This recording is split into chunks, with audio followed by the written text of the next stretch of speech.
Uma nova temporada cheia de mistérios e com ela novas entidades para brilhantar ainda mais o nosso folclore brasileiro pelo mundo afora através do Netflix. E eu separei aqui um vídeo em duas partes para falar um pouquinho cada um desses personagens e o que podemos esperar dele na nova temporada de Cidade Invisível e também compreender melhor o que eles vão fazer, né, nessa nova temporada através do que vimos nos trailers e notícias que a Netflix já mostrou pra gente. E antes de começar a falar todos esses vídeos, não se esqueça de se inscrever no canal, ativar as notificações para receber mais conteúdos, curta e comenta, compartilhe bastante, que isso ajuda muito. E também nos siga nas nossas redes sociais. E, gente, antes de eu começar a falar, eu devo deixar muito claro que as entidades, né, do nosso folclore brasileiro sofrem muita variação conforme o estado que ela está presente ou que ela é contada, até porque a maioria dos contos é falado de forma oral, então não tem uma data específica de que aquilo aconteceu. Então aqui eu vou falar mais de um modo geral e também de como isso vai ter uma correlação indireta ou direta na trama. E sem muitas delongas, vamos começar logo a primeira parte desse vídeo. Gente, a primeira personagem, eu chamo isso de um combo de personagens, porque pela perspectiva que já foi mostrada pra gente, pode ser duas personagens, uma ou literalmente uma dessas duas que eu vou falar aqui agora, que são a comadre Fulozinha e também a nossa Caipora, porque ambas são protetoras da natureza e elas têm muita coisa em comum, porque para proteger a natureza, elas acabam tendo ali métodos um tanto violentos, né? Montando ali as armadilhas para os invasores, né, se perderem. E também seu assovio também mexe muito com a cabeça dessas pessoas, impedindo elas de que façam algo e até fuja daquele local. Mas as semelhanças ficam um pouco distantes quando vamos olhar as características físicas dessas personagens, porque a comadre Fulozinha é uma cabocla de cabelos negros e longos, a nossa Caipora é uma anã, uma índia guerreira com cabelos vermelhos e nariz e orelhas pontudas.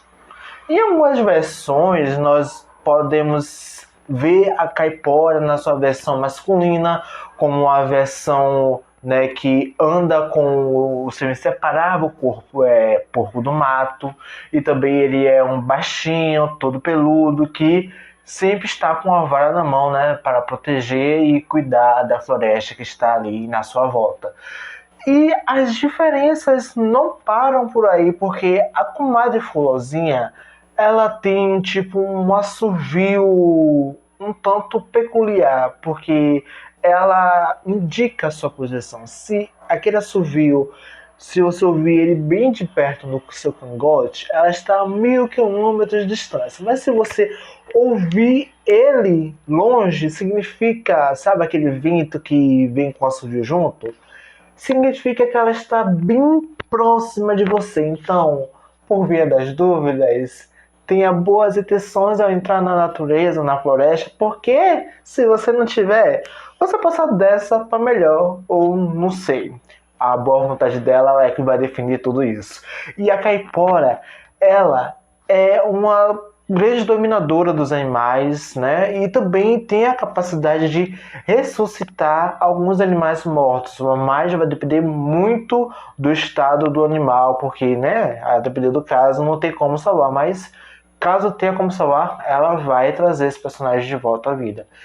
E é uma coisa muito interessante sobre essa lenda, né, dessas duas personagens, porque em algumas, né, contos que falam que a comadre Florzinha é parente da parente próxima da Caipora, e a Caipora é parente próxima do Curupira, tipo, uma linhagem totalmente diferente, mas que estão tudo junto. Isso pode ser interessante porque caso a série for trabalhar dessa forma, né, como uma das duas personagens, a gente vai entender que pode ter alguma justificativa da ausência do Curupira, até porque a gente sabe que no final da temporada ele não morreu, e pode estar ali, né, alguma correlação com tudo isso.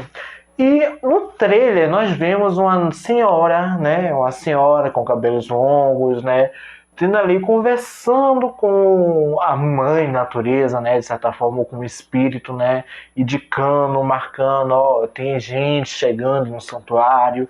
E aqui é um ponto interessante porque, como eu já falei, que ela se parece, né, em algumas coisas e outras não, vai depender muito dos roteiristas a querer trabalhar uma dessas duas personagens. Então é só aguardar e esperar qual nome que vai ser trabalhado com elas.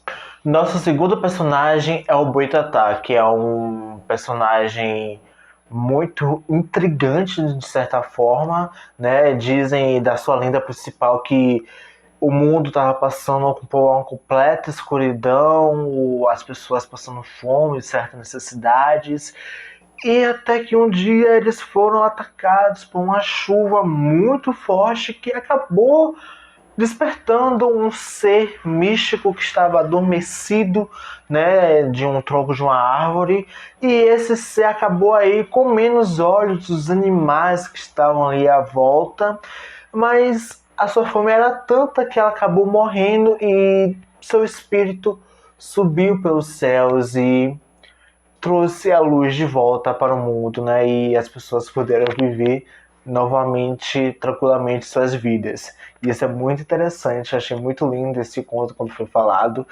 Também ele é um ser que é descrito como uma cobra bem gigante, com uma couraça bem transparente, né, e repleta de olhos à volta dela ali. É um ser muito interessante, que eu acho que se de certa forma a série conseguir trabalhar isso vai ser muito bonito. E também, como eu já havia falado, né, há versões dessa própria entidade que falam que ela pode se transformar em um tronco chamas e matar aqueles invasores, já que também ela é uma protetora da natureza. Então eu achei muito incrível isso, né, da forma como tudo é bem mostrado, né, para amedrontar qualquer invasor de fazer algum mal, né, contra a floresta, já que é um nosso bem importante. A gente também tem algumas versões ali que falam que as almas dos mortos, né, em chamas, né, vagam por ali. É muito interessante. E uma que eu acho muito peculiar, de certa forma, é que os descobridores, né, do Brasil, que eu não quero falar muito em parte, eles acham que o boitatá é qualquer ser, qualquer coisa que seja fogo, seja uma bola de fogo, né, como o próprio, de certa forma, o próprio nome já diz. E eu acho muito bizarro, porque não faz sentido algum isso. Mas, enfim. Há também algum fato curioso sobre o boitatá, é que se você olhar diretamente para ela, né, seus vários olhos, você pode ficar cego e um pouquinho lelé da cuca. Então, né, por verdade dúvida, se você vir uma cobra próxima de um rio, não vá, porque, né, ela está pronta para atacar, não só atacar, mas proteger o seu habitat natural. E, gente, no trailer e no teaser a gente não tem uma certa visão sobre quem pode ser esse personagem, mas há uma certa quase certeza que ele pode ser esse espírito do qual, né, a nossa comadre Fulozinha, o Caipora, conversa, né, indicando, falando, ó, espíritos, ó, tem gente aqui, entendeu? E isso, eu não sei muito bem como é que eles vão trabalhar, e se forem trabalhar, até porque a gente também vê uma árvore, né, ter um certo destaque, então pode ser isso. E minha última hipótese que possa fazer sentido é que o Eric tem certas habilidades adormecidas dentro dele. Então a gente vê muito essa forte ligação dele com a água, né? E essa coisa latente. Então vai que ele possa ser esse Boitatá, já que ele é filho do Boto, então ele pode ser alguma outra coisa. E também vai que ele conjura esse grande ser. Eu acho que ia ser uma coisa bem incrível de acontecer, mas é coisas que a gente só vai ter uma certeza quando a série for ao ar. Nossa terceira personagem é a Mantinta Pereira, que é uma velha bruxa que tem a capacidade de se transformar em uma coruja, né, voar por todos os lugares, pousar em muros ou até em telhados para atormentar as pessoas no seu sono com seu assovio estridente. Olha que é muito estridente. Há versões em que seu assovio estridente pode significar que alguém está prestes a morrer. Então, né, pode ser algo bom, pode ser algo ruim, mas na maioria dos casos é bom estar com os ouvidos tapados. Há outras versões também que falam que uma mulher tem a maldição de virar a Mantita Pereira, né? E quando chega a madrugada da noite, ela se transforma aí em algum antepassado seu que viveu ou de alguma pessoa ali da região. E também tem uma que ela é só uma bruxa que anda ao lado do seu pássaro, o Rasga-Mortalha, né? Então, em alguns contos também, ela também é chamada de Rasga-Mortalha. Então, é uma coisa muito interessante de se olhar. Também tem umas coisas interessantes, fatos bem curiosos de que se você, tipo, fazer uma promessa para ela e não cumprir, ela vai te amaldiçoar e vai perdurar no seu telhado até que sua última geração faça cumprir o que prometeu a ela. E é muito bizarro isso, né? Eu acho que vai ser muito interessante a gente poder algumas coisas à parte sobre esse personagem. Ela também pode ser presa em qualquer lugar, só basta você pegar uma tesoura, um terço, uma chave, enterrá-las no chão, próximo ao local que ela vai passar, e quando ela passar, você vai ver ela presa ali, pelo menos não vai atormentar por um bom tempo, né?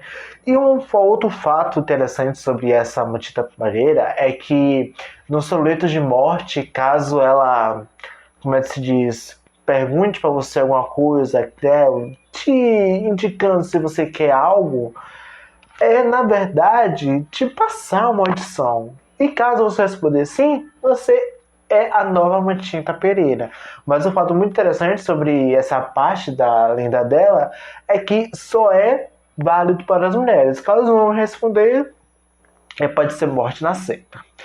Então, no trailer, em notícias, vemos muito a Mantita Pereira conversando com a Cuca, né? Que muito provavelmente a Cuca prendeu ela para poder conversar com ela.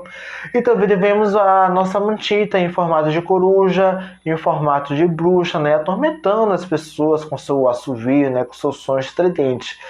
Eu acho que isso vai ser muito interessantíssimo a gente ver e acompanhar, ainda mais um personagem muito novo.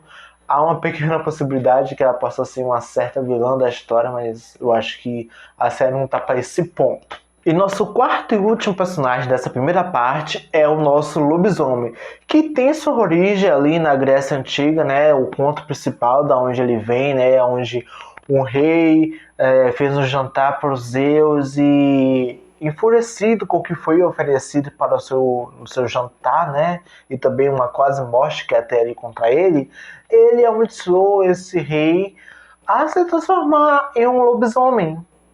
E é uma coisa muito, né? É um clássico que você já conhece. Mas no Brasil também temos o nosso lobisomem e a história dele muda muito conforme a região. Há umas que uma criança nasce anêmica com a nariz, olheiras pontudas, acaba virando um lobisomem. E que se o sétimo filho de uma família só de mulheres vai virar o lobisomem quando chegar no seu início da puberdade. E, gente, imagina, né? Que horror! Você, né? Tipo, tá, vou virar lobisomem, vou comer todo mundo. Só pra pirraça. Tipo assim, tô amaldiçoado, mas não vou ficar sozinho. É uma coisa louca, né? E há também algumas partes que falam que, né, que isso pode ser algo hereditário, passando de pai para filho, né? Por aí vai. Então, a mais viável que vai acontecer de certa forma é a dessa do sétimo filho ou caso de uma herança, né? Então a gente não vai pode estar trabalhando com essas duas possibilidades. E a gente tem um personagem, né, que é um garotinho ali no trailer, do qual ele, né, sempre fala, né, se é uma maldição ou se é uma bênção, né, trabalhando muito com esse personagem. Ele também, em alguns momentos, ele está acorrentado, em outros ele está ali com um senhorzinho, em outros também ele está correndo como se fosse um cachorro, né, fugindo, né, ao cair da noite ali para ao se transformar, não atacar ninguém. Então, é essas possibilidades que a gente vê que a série vai trabalhar.